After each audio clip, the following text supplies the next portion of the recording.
आइन और कानून चीफ जस्टिस की ख्वाहिशात के ताबे नहीं। चीफ जस्टिस के इख्तियार को बांटा गया सुप्रीम कोर्ट के नहीं। हम मास्टर्स नहीं, आइन और अवाम के नौकर हैं। चीफ जस्टिस को आइन और कानून से आगे नहीं बढ़ना चाहिए। इस अदालत से ये पैगाम नहीं जाना चाहिए कि आइन और कानून का इन्हसार चीफ जस्टिस की ख्वाहिश पर है। पार्लियामेंट कुछ अच्छा करना चाहती है तो उसे क्यों कुचलना चाहते हैं। पार्लियामेंट ने अच्छी नीयत से कानून साजी की। चीफ जस्टिस ऑफ पाकिस्तान के supreme court practice and procedure act case की समाअत के दौरान रिमार्क्स। कहा, पार्लियामेंट को कहते हैं नंबर गेम पूरी होनी चाहिए। एक शख्स आता है और पार्लियामेंट को रबर स्टैम्प बना देता है। एक चीफ जस्टिस ने गलती की तो पार्लियामेंट को नहीं करनी चाहिए। कोई गलती हुई तो अजाले की सबसे बड़ी जिम्मेदार अदालत होगी।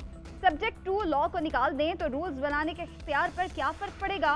कानून या शरीयत की रूह से कहा दर्ज है कि काजी का फैसला आखिरी होगा।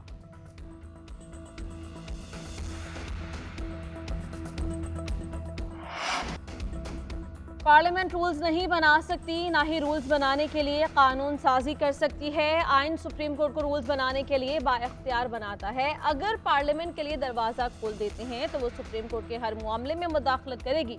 जस्टिस एजाजुल अहसन के रिमार्क्स। जस्टिस जमाल मंदखिल ने कहा कि रूल्स कभी एक्ट से ऊपर नहीं होते। आइन साजों ने मुकम्मल इख्तियार सुप्रीम कोर्ट को देना होता तो वाज़ेह तौर पर लिख देते। अगर कोई भी ज़ाबिता कानून या आइन से मुतसादिम होगा तो वो खुद ही कलअतम हो जाएगा। जस्टिस अतहर मिनल्लाह ने कहा कि अगर किसी ने 188 के तहत नजरसानी एक बार दायर कर दी तो वो अपील नहीं कर सकता। एक्ट के तहत नजरसानी के खिलाफ तो अपील का हक नहीं दिया गया। जस्टिस मंसूर अली शाह ने कहा कि अगर एक शख्स के पास बेंच की तश्कील का इख्तियार है तो उससे केस का नतीजा मुतासिर हो सकता है। जस्टिस मुनीब अख्तर ने कहा कि अगर एक शख्स नताइज पर असरअंदाज हो सकता है तो 3 भी हो सकते हैं। सुप्रीम कोर्ट को पार्लियामेंट तक महदूद कर दिया गया।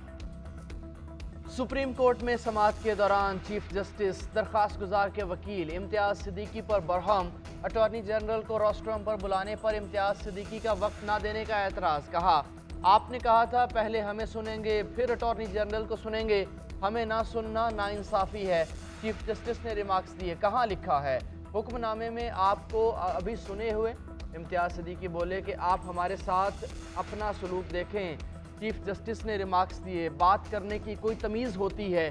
पिछली समाअत का तमाम जजेस के साथ दस्तखत के साथ हुक्मनामा जारी हुआ। हुक्मनामे में दर्ज है इम्तियाज सिद्दीकी के दलाइल मुकम्मल हो चुके। आप अपनी नशिस्त पर बैठ जाइए वरना मैं कुछ इशू करूँ। वकील आबिद जुबैरी की न्यू जर्सी की अदालत के फैसले का हवाला देने की कोशिश।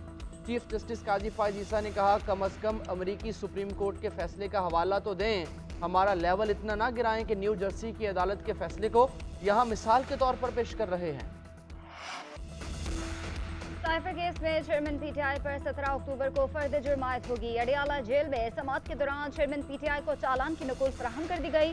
जज अबुल हसनान जुल्करनैन ने रिमार्क्स दिए कि साइफर केस का बाकायदा ट्रायल शुरू हो गया। आइंदा तारीख पर फर्द जुर्म लगेगी। 17 अक्टूबर को फर्द जुर्म के साथ तमाम सरकारी गवाहों की तलबी होगी। पीटीआई वकला का आज का ऑर्डर चैलेंज करने का ऐलान। अदालत ने चेयरमैन पीटीआई को अडियाला जेल में वॉक के लिए इजाफी जगह फराहम करने की इस्तदा मंजूर कर ली। जेल हुकाम को बैरक के साथ दीवार गिराकर जगह बढ़ाने का हुक्म।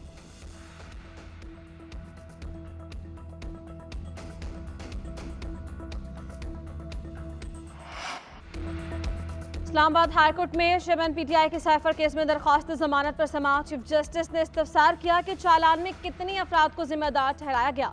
बैरिस्टर सलमान सफदर ने मौक़िफ़ इख्तियार किया कि साबिक़ वज़ीर-ए-आज़म और साबिक़ वज़ीर ख़ारिजा के खिलाफ चालान जमा करवाया गया है।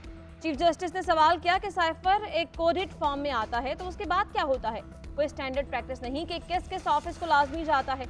वकील ने बताया कि सिफारत खानों में तरबियत याफ्ता अफराद सीक्रेट कोड से वाक़फियत रखते हैं। फॉरेन ऑफिस में कॉपीज बनती हैं और आर्मी चीफ समेत 4 दफातर में तकसीम होती हैं। केस की समाअत जुमेरात तक मुलतवी।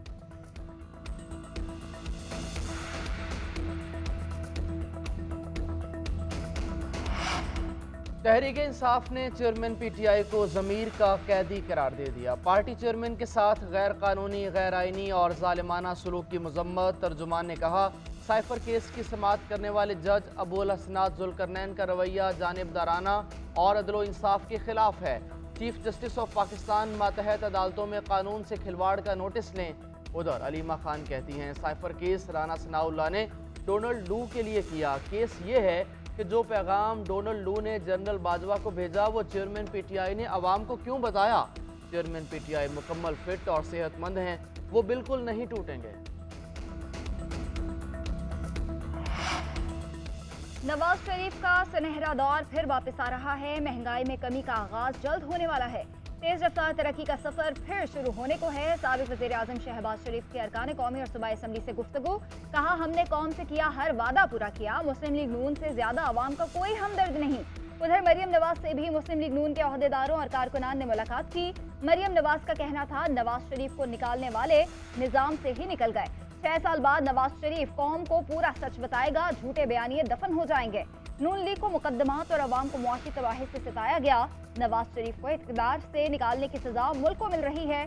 नवाज शरीफ मुल्क की तरक्की का आजमूदा ब्रांड है। जब सब फेल हो जाते हैं तो ये लीडर आता है।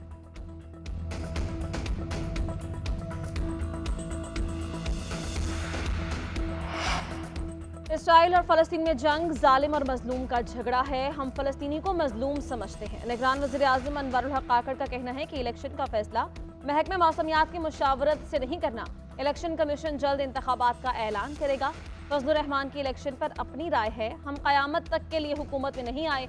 ओहदे से सुबकदोश होने के बाद सियासी किरदार अदा करता रहूंगा। माजी में इंतजामी उमूर पर तवज्जो न देने से मसाइल पैदा हुए। गर्दिश कर्जों में खौफनाक हद तक इजाफा हो रहा है। सूबे अपने वाजिबात अदा नहीं कर रहे। हुकूमतों का काम तमाम शोबों के लिए मौसर पॉलिसी साजी है। कोशिश है कि ऐसे इक़दाम करके जाएं जो आइंदा हुकूमतों के लिए मिसाल हो। आज़ादी इज़हार राय के नाम पर गलत खबरें फैलाना अफसोसनाक है। इंतहा पसंदी का कला खमा करेंगे। आखिरी दहशतगर्द के खात्मे तक दहशतगर्दी के खिलाफ जंग जारी रहेगी। भारत का एक बार फिर खेल से खिलवाड़। पाकिस्तानी प्रेजेंटर ज़ैनब अब्बास को मुल्क छोड़ने पर मजबूर कर दिया। भारतीय वकील ने ज़ैनब अब्बास के खिलाफ साइबर केस में बेबुनियाद दरख्वास्त दी। कश्मीर से मुतालिक ट्वीट्स को बुनियाद बनाया। भारतीय हथकंडों से तंग आकर ज़ैनब अब्बास भारत से दुबई रवाना हो गए।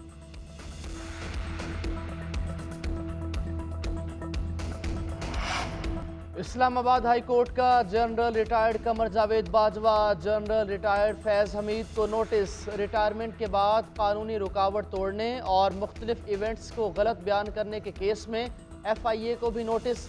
अदालती हुक्मनामे में कहा गया, दरख्वास्त गुजार के मुताबिक FIA को मुकदमे के इंदराज की दरख्वास्त के बाद बार बार इस्तदा की, ताहम कोई एक्शन नहीं हुआ। दरख्वास्त गुजार के वकील ने कहा कि FIA को हुक्म दिया जाए मुकदमा दर्ज करके कार्रवाई करें। परवेज इलाही की पुलिस लाइन के बाहर से गिरफ्तारी का केस।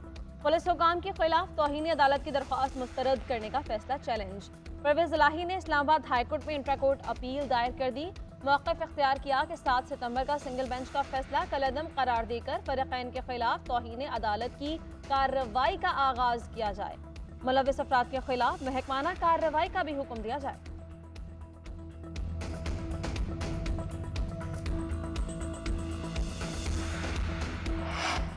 MD कैट का दोबारा टेस्ट 6 हफ्तों में कराने का हुकूमती फैसला बरकरार। पेशावर हाई कोर्ट ने महफूज फैसला सुना दिया। अदालत के फैसले में कहा गया, JIT रिपोर्ट के बाद हुकूमत ने दोबारा टेस्ट लेने का फैसला किया। काबीना की मंजूरी के बाद मामले में मुदाखलत नहीं करते। अदालत ने टेस्ट से मुताल्लिक 70 से ज़ायद दरखास्तों को निपटा दिया। बादलों की एक और इनिंग से मौसम सरमा की दस्तक। इस्लामाबाद, रावलपिंडी, गुजरांवाला, अटक, मर्दान, मंगोरा, नौशहरा समेत कई इलाकों में बारिश। मर्दान में यालाबारी से मौसम सर्द हो गया। लाहौर में हवाएं चलने से मौसम खुशगवार। बालाई इलाकों में मौसम सरमा की पहली बर्फबारी। सवात, कालाम और दीगर पहाड़ी इलाकों में दर्जा हरारत नुक्ता इंजमात से नीचे गिर गया। महकमा मौसमियात की बारिश और बर्फबारी का सिलसिला जारी रहने की पेशगोई।